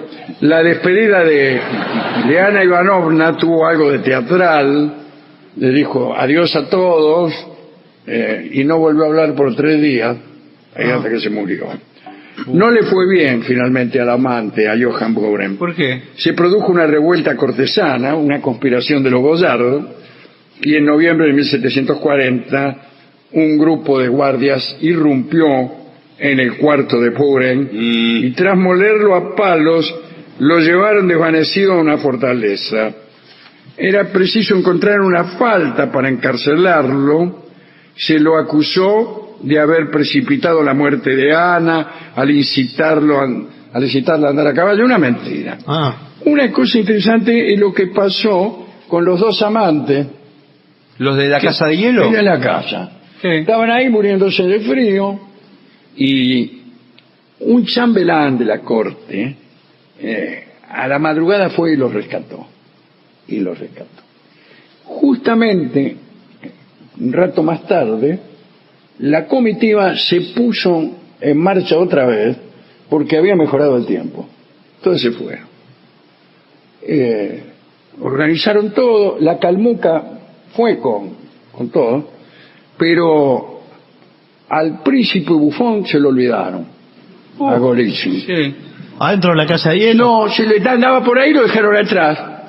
Y el tipo que los quiso alcanzar no pudo, se perdió, volvió entonces. Y no había quedado nadie en el palacio donde estaba, completamente desierto. Y el tipo le agarró una desesperación tal que se tiró en lo que había sido el lecho de hielo. Sí. Y ahí se dejó morir. ¡Ay, pero qué historia, por favor! Muy bien, es peor la historia todavía. ¿Qué? Porque pasa todo el invierno, nadie se acerca, el palacio se fue degradando, después vino el verano, Sí. y se destruyó. Entonces agarraron los bloques más grandes, aparecieron unos tipos que cuidaban ahí, vieron que el palacio estaba desierto, que la casa de hielo ya se había degradado, agarraron los hielos más grandes que quedaban, los metieron en unas heladeras que tenían, y ahí se dieron cuenta de que adentro de uno de los bloques de hielo estaba el tipo este. No, quedó congelado ahí. Así terminó el pobre bufón que había sido príncipe. Bueno, agradecemos verdaderamente a todas nuestras fuentes, voluntarias o involuntarias, fuentes que en esta historia han sido como confesiones de invierno.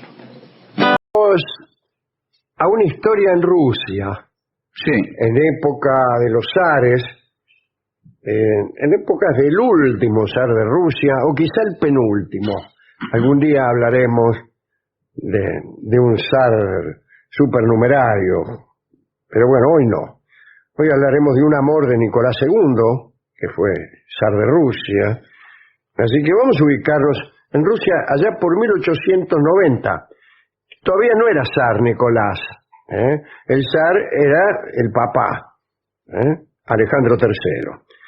Y el príncipe heredero era él, Nicolás II, que en 1890 tenía 22 años. Pero las crónicas no lo describen de un modo muy atractivo. Dicen que era superficial y disperso. Bueno. Eso me está gustando. Sí. Eso me está gustando. Que aspiraba a no hacer nada, a no juzgar nada y a pensar lo menos posible. Un príncipe total. Sí. Tenía un carácter tan poco definido, claro, que por momentos sus interlocutores tenían la impresión de que no existía, o que no era más que un amable fantasma. Hasta físicamente parece que era un muchacho descolorido. Bueno, parece, las malas lenguas decían, que el aporte de sangre danesa por parte de su mamá había destruido en su persona las virtudes atléticas de Pedro el Grande. Bueno, Pedro el Grande fue un zar célebre que se proclamó también emperador allá por 1600 y algo, 1670, no recuerdo, ¿no? Y ese fue Pedro el Grande. Y después hubo muchos zares. El papá de este muchacho era Alejandro III, y el abuelo Alejandro II, y después Alejandro I, después Pablo I, que fue asesinado. Antes estuvo Catalina la Grande. Catalina la Grande, que había sido precedida por Pedro III, su marido. Se murió en circunstancias un poquitín raras. Bueno, pero estamos muy lejos de Pedro I. A mí me parece, no estoy seguro, que fue el fundador de la ciudad de Petrogrado, que hoy se conoce como San Petersburgo. Ah, mire usted. O se conoce hoy como Petrogrado. No, San Petersburgo, que fue Leningrado. Y sí, claro. Durante la Unión Soviética fue Leningrado. También. Así como hubo también Stalingrado. Claro, sí, todas. Y así. Bueno, ese era Nicolás, ¿no? Ahora bien, el papá de Nicolás, Alejandro III, que era el zar, exigía que sus hijos se mantuvieran apartados de las tentaciones del sexo. Me parece muy bien. Del sexo, en realidad. Bueno. Claro, sí.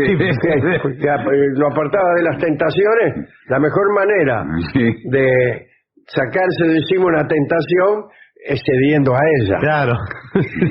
Arranque por el principio. Bueno, a Nicolás no le costaba mucho obedecer a su padre porque no tenía no era muy libidinoso. Si cortejaba a una dama era más por diversión de salón que por el deseo de llegar a un encuentro amoroso. Sí, no sé sí. si me interpretan. Sí, pero el no deseo estoy queriendo sexual decir. primario. De todos modos, De todos modos. de todos modos, discúlpeme, iba a seguir adelante, Sí. haciendo como que ni siquiera me había dado cuenta del error. De todos modos, empujado por algunos amigos, tuvo algunas andanzas galantes. Parece que los amigos lo empujaban Sí. y él caía encima de personas. No, bueno. Y En algún esa era sentido. su vida sentimental. En una oportunidad se acercó a una señorita Labunsky, Ujú. ¿qué tal? Que era una cantante de opereta. Bueno. Pero muy pronto, por orden del zar, el prefecto de policía de San Petersburgo interrumpió esa relación y la señorita Labunsky fue obligada a expatriarse. Llegó a la cara y dijo, bueno, usted expatríese. Sí. Y chau. Poco más tarde, el zarevich, así se le llama al hijo del zar, conoció una bailarina de origen polaco llamada Matilde Szczecinska, y se enamoró. Muy bien. Matilde pertenecía a la Escuela Imperial de Danza. Nicolás la vio por primera vez durante un ensayo, en presencia del zar y la zarina. Después del ensayo, el mismo grupo, se reunió a cenar. El zar presidió el encuentro y Nicolás se ubicó justito, ¿a dónde? Al lado de la bailarina. Bueno. Y dice la crónica, Zarevich y Matilde confirmaron la inminencia del amor con roces secretos bajo la mesa. Qué bárbaro. Imagino. Bueno, qué bien. Señor, por favor.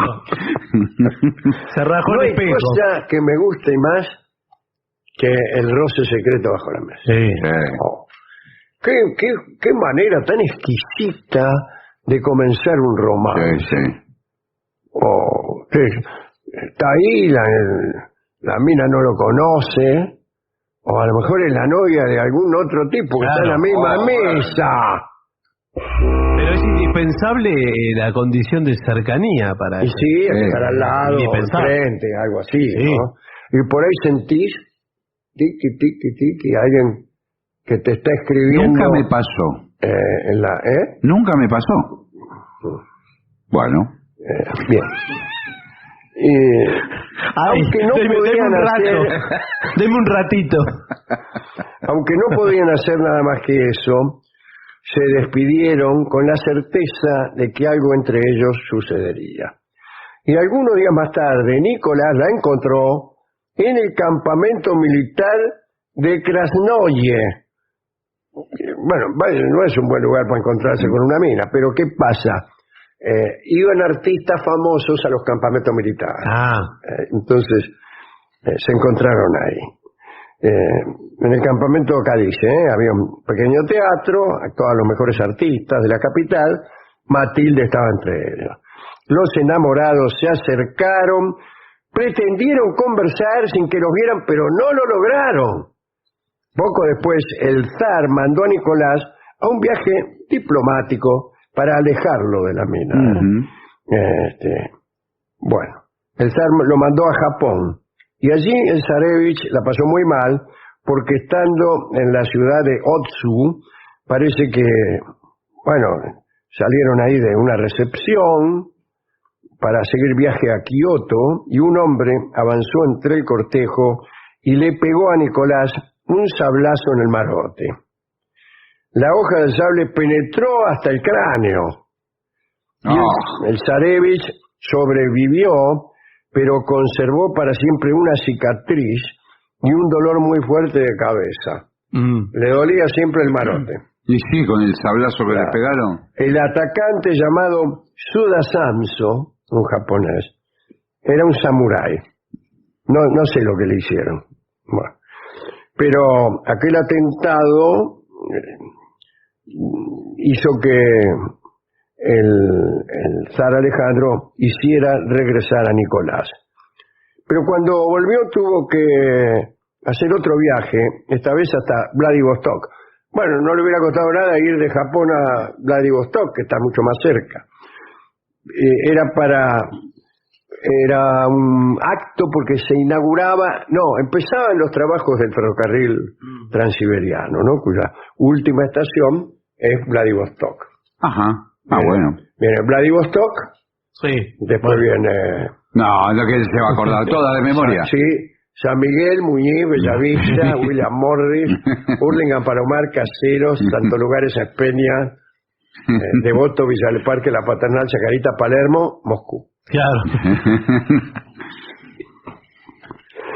Muy bien. Después volvió rápidamente a Moscú y se encontró con Matilde. La fue a buscar al teatro, pero la observó sin presentarse. Mirá vos. Más tarde fue directamente a la casa Bueno, y se hizo anunciar como un tal Volkov.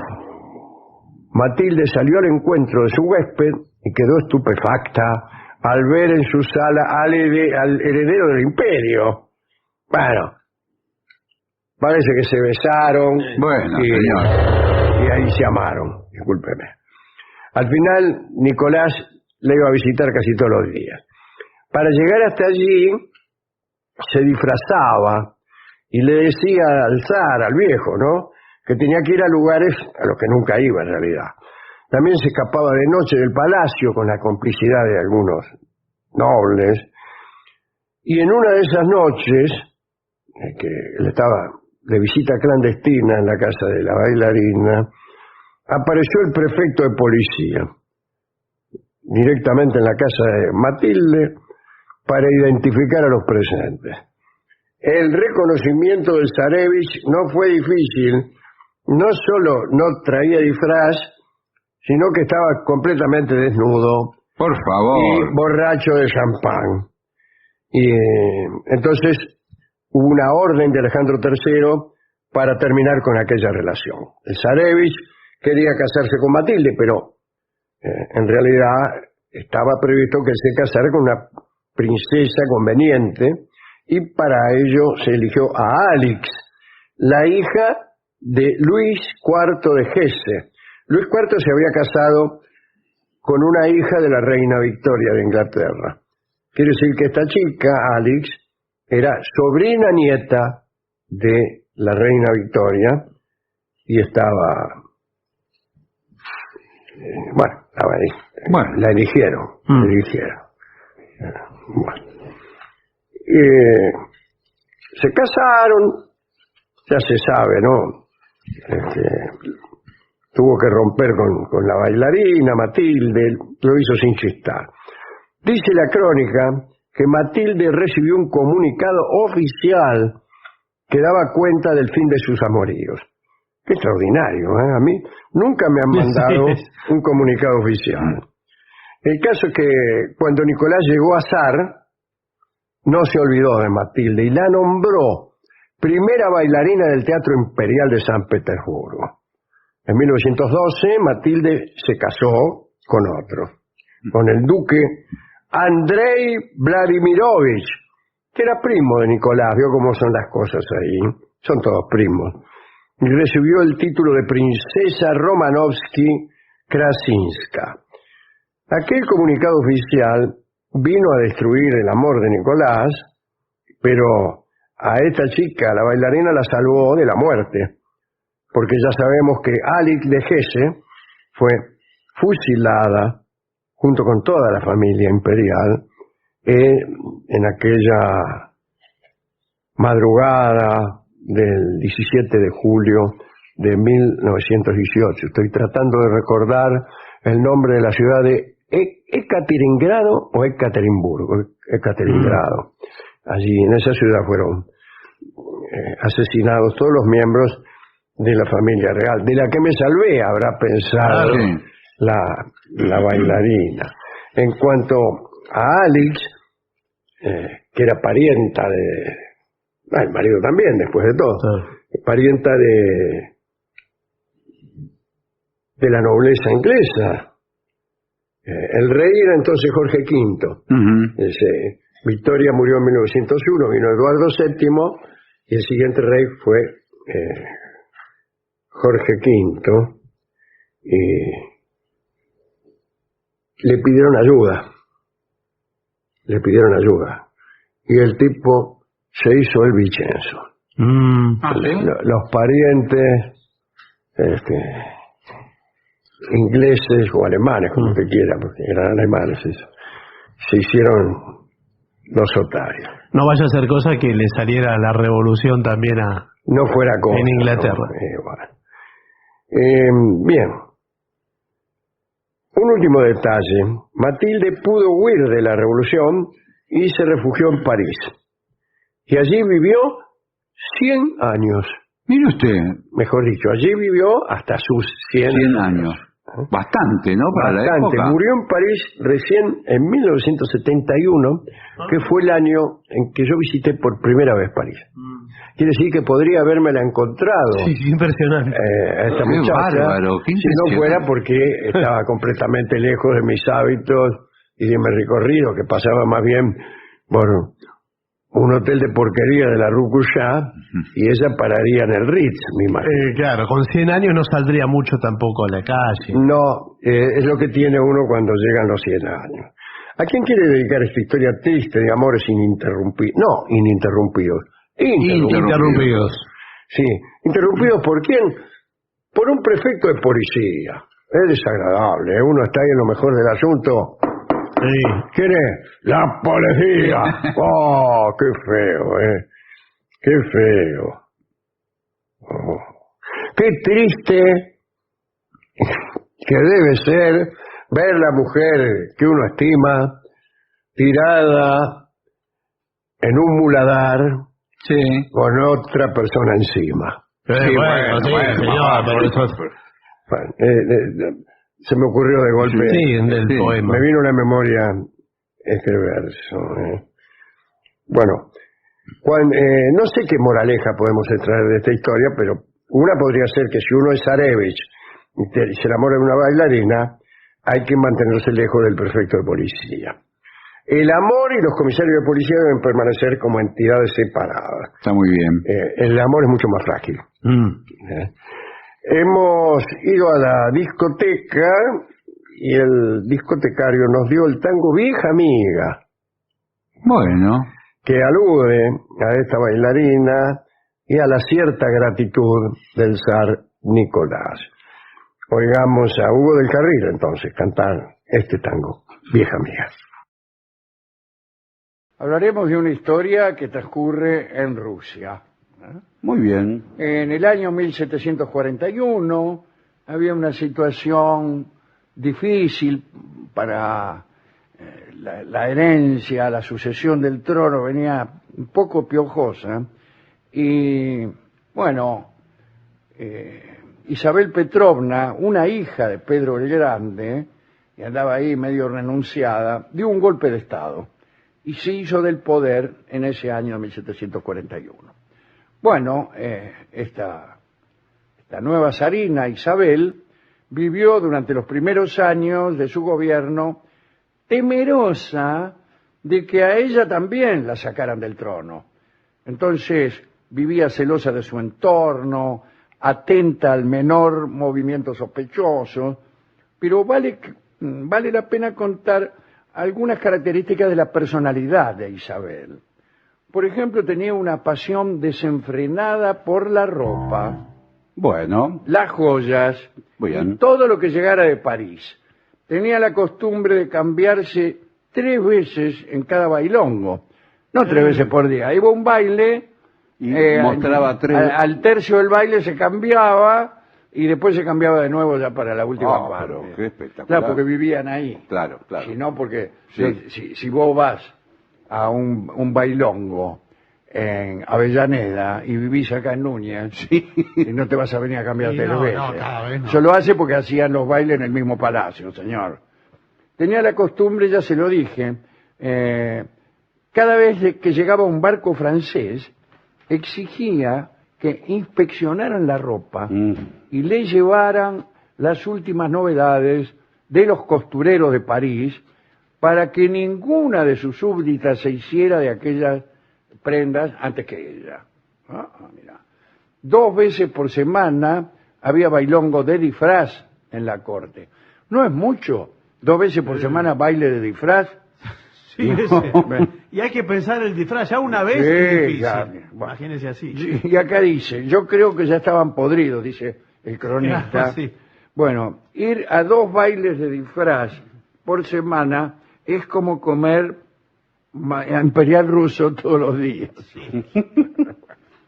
Isabel participaba disfrazada de cosaco, de mosquetero, de Luis XIII, de marino holandés, y lo que pasa es que a su entender la ropa masculina superaba a todas las creaciones de ropa femenina. Puesto en una mujer supera. Claro, claro. Sí. Bueno, eso creía ella. Instituyó bailes de disfraces en que por orden suya las mujeres debían estar con traje y calzón masculino a la francesa y los hombres con falda y miriñaque.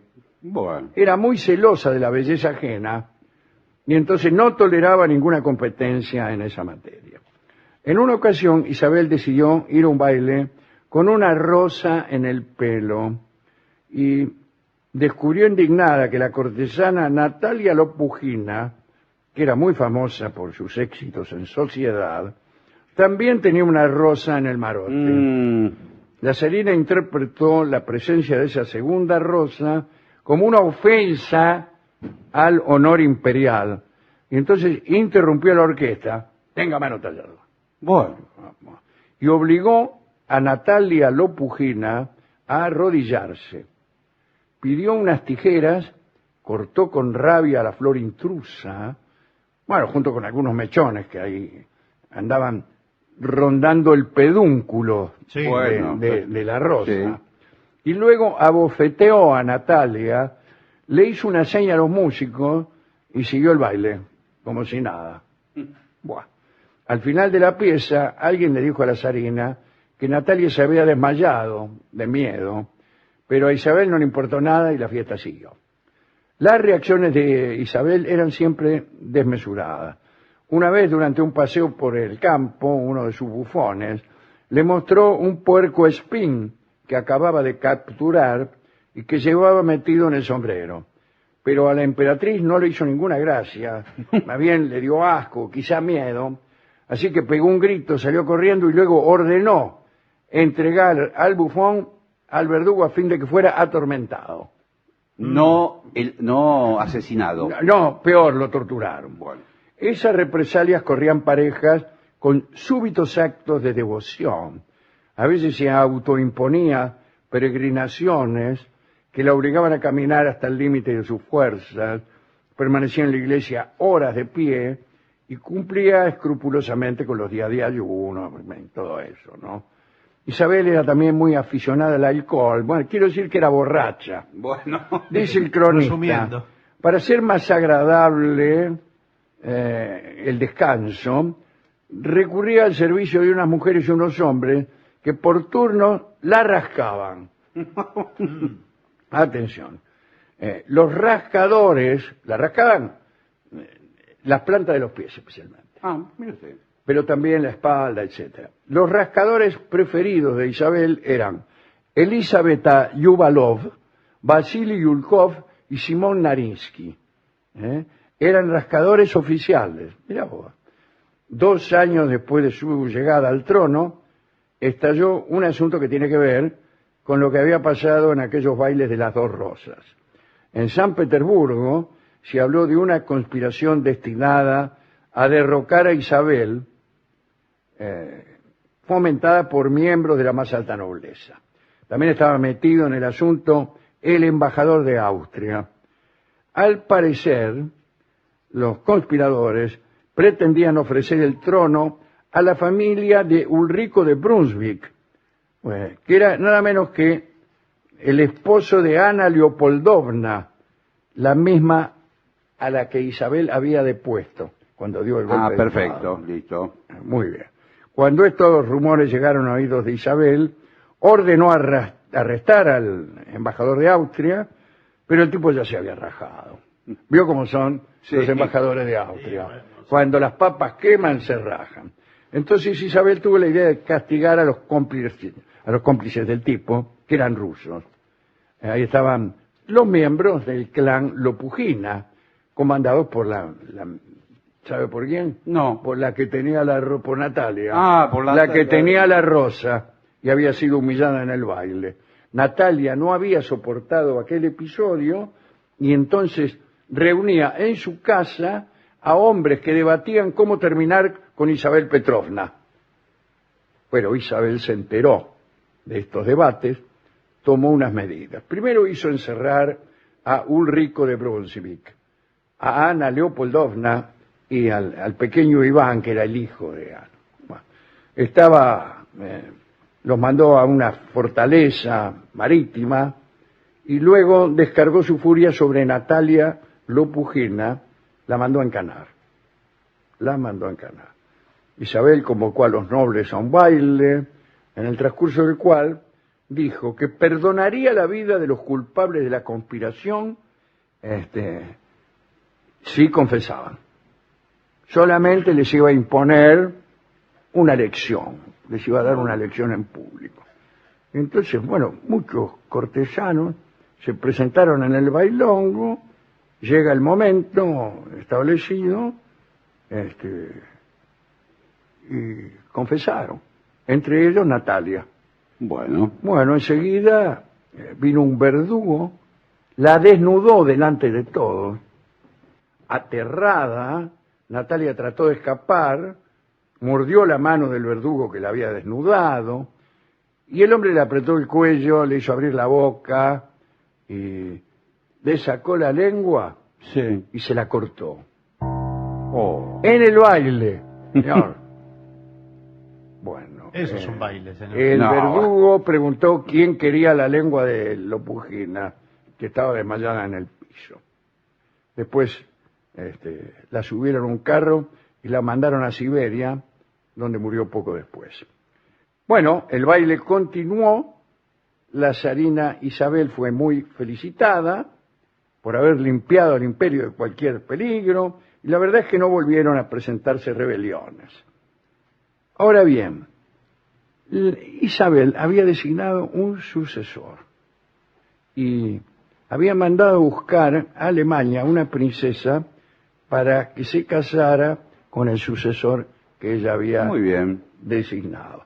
Se llamaba Sofía, aunque después cambió de nombre y fue conocida como Catalina la Grande. Ah, Esta es la historia de aquel baile en que Natalia Lopugina se atrevió a usar una rosa igual que la de Isabel, ¿no?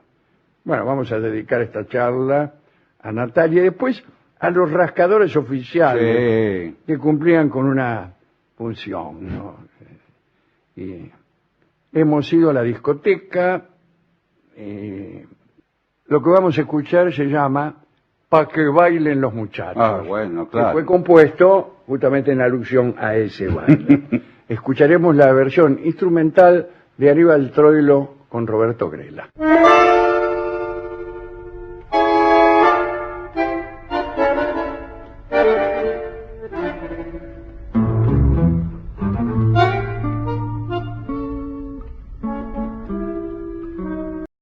Bueno, ahora que estamos solos, me gustaría contarles una historia, algo que pasó en Rusia en el año 1725. Ahora vamos a ver.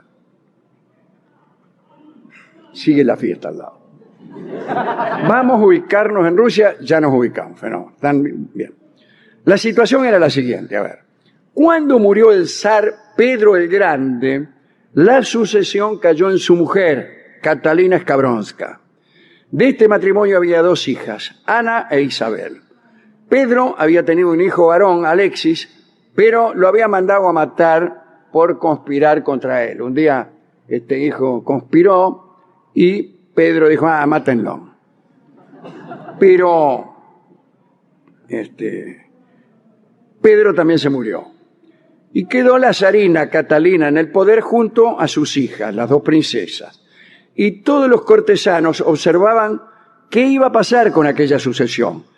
Las crónicas no eran muy entusiastas con Catalina. Cuentan que la zarina se había vuelto una mujer corpulenta, bigotuda, que vivía recargada de joyas y que era titular de una higiene dudosa. Todo el mundo coincidía en señalar sus modales de cantinera. Tenía infinidad de amantes a los que compensaba económicamente después de cada encuentro amoroso. Algunos de estos amantes eran nobles y otros eran favoritos de segunda clase, que solo los conocía Johanna. ¿Quién era Johanna? La dama de compañía de Catalina y la encargada de ayudarla con sus placeres. Vamos, le elegía los tipos. Se los conseguía. Y a menudo los probaba. Además, la zarina bebía demasiado. Era frecuente que se desmayara después de comidas regadas por vodka. Y después de cada borrachera se sometía a una sangría que, según ella pensaba, debía purgarle los alcoholes. En una de esas borracheras, la acompañaban sus familiares, que eran campesinos de Livonia, que Pedro nunca le había permitido invitar. Y ahora, muerto Pedro, los invitaba todos los días. Algunos días después de esos desmayos etílicos, Catalina montaba a caballo durante horas para mostrarse fuerte ante sus súbditos. Y se caía la mitad de las veces. Ahora bien, el asunto público que atendió con todo interés Catalina fue el casamiento de su segunda hija, Isabel Petrovna, y ese asunto trajo consecuencias notables. Catalina quiso darle a Isabel un matrimonio que fuera la envidia de toda Europa y que asegurara el poder del imperio. Se buscó entonces a un príncipe francés para casar a su hija. Enterado de ese deseo, el embajador de Francia en Rusia, Jacques de Campredon, hombre que por sus propios negocios particulares le convenía que mejoraran las relaciones entre Francia y Rusia, le habló a Catalina de lo interesante que sería un acercamiento entre su reino francés y el imperio. Y le dijo que un casamiento sería fantástico, podrían, acordando ambos países, mantener lejos a los ingleses, etcétera, etcétera. Y para endulzar más a Catalina, el embajador Campredon habló de la belleza de Isabel. Ay, dice, se fue a Francia, empezó a hablar en la corte francesa de la chica esta Isabel. Ay, siempre que decía algo, primero decía ay. Le habló, por ejemplo, al cardenal Dubois, que tenía mucha influencia en Francia, y le dijo, mire, allá hay una princesa, Isabel Petrovna, que es muy amable y está muy bien hecha.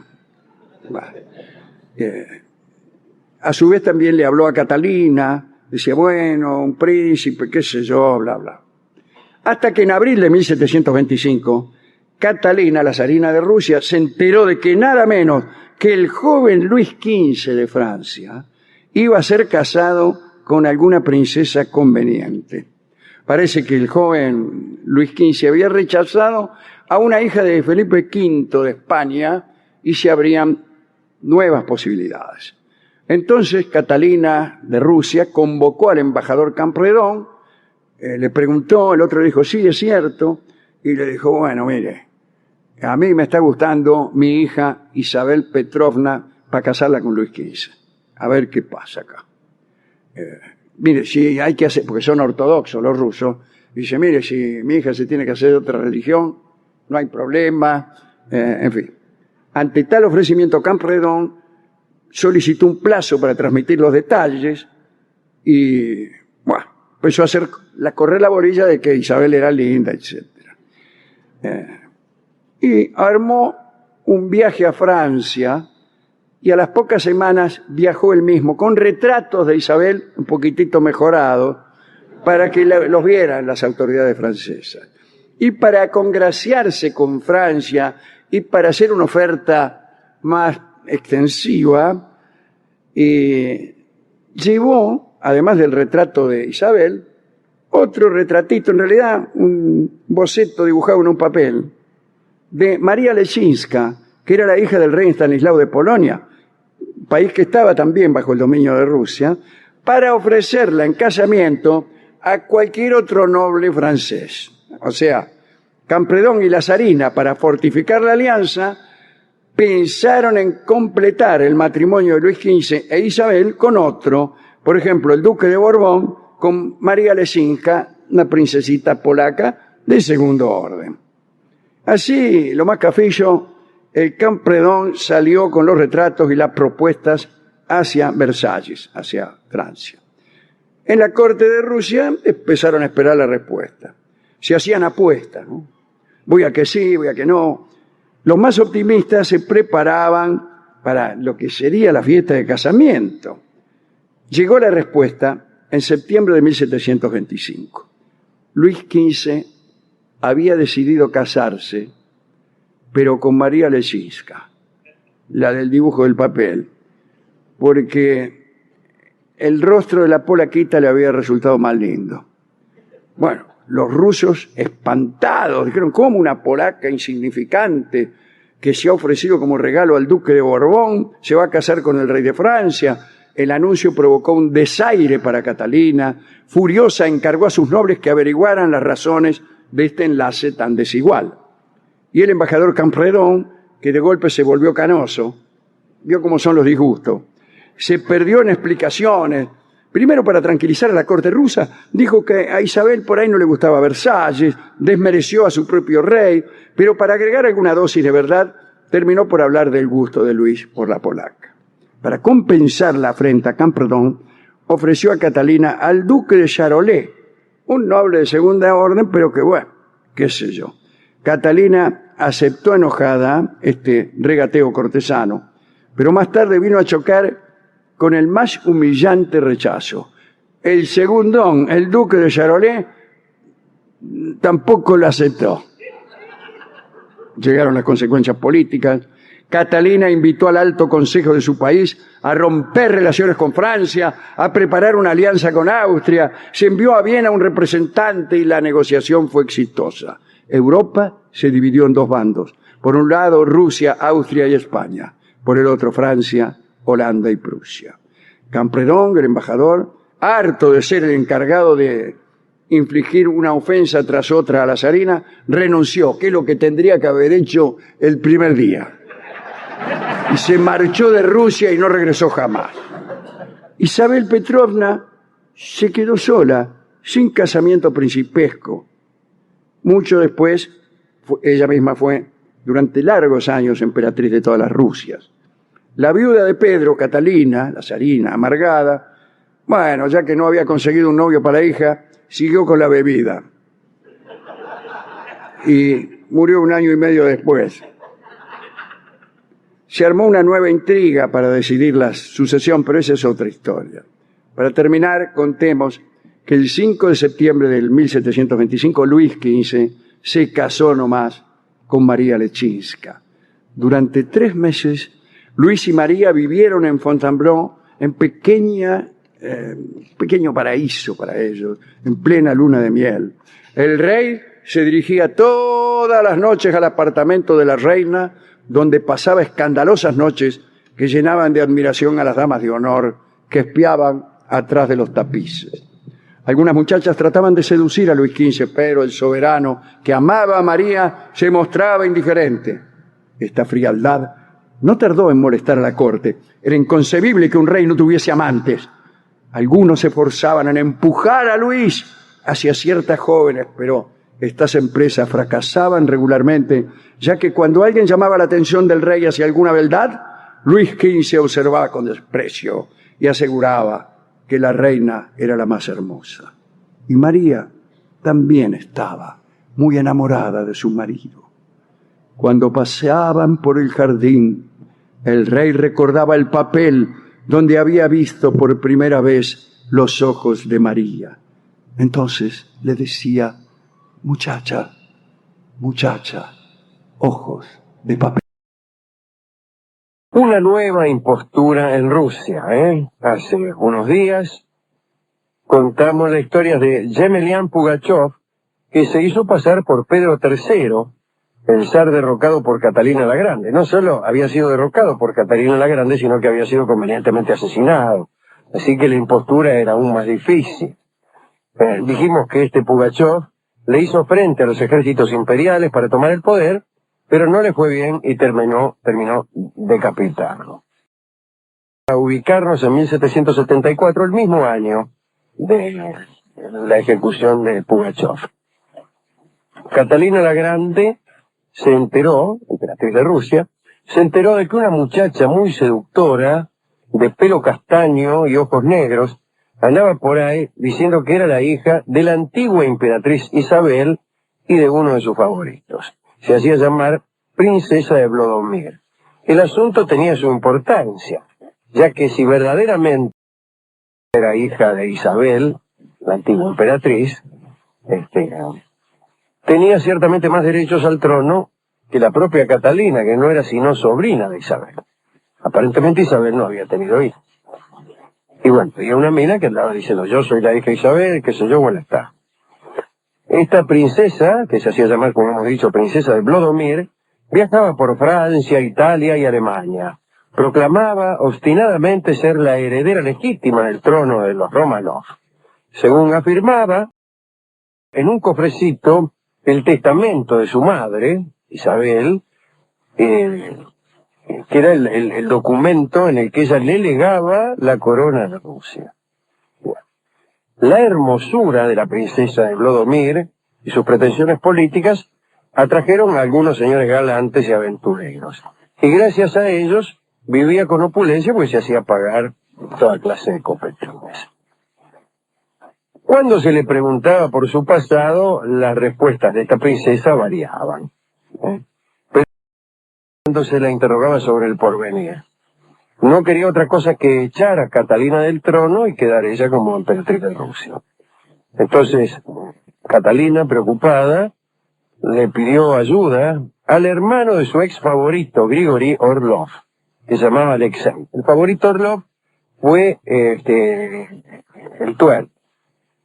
¿El tuerto era? ¿Cuál era el tuerto? O el que le rompió el ojo al tuerto, no me acuerdo. Bueno, pero este no era. Era Potemkin, ¿no? El tuerto era Potemkin. Fue el que le rompió el ojo. Estaban jugando al billar y discutieron. Que no, que vos que decís 3, haces una, decís 3 y anotás 5. Y este se enojó y le encajó un tacazo en el ojo y lo dejó tuerto. Bueno, ese era Grigori Orlov. Y había ya dejado de ser favorito de Catalina.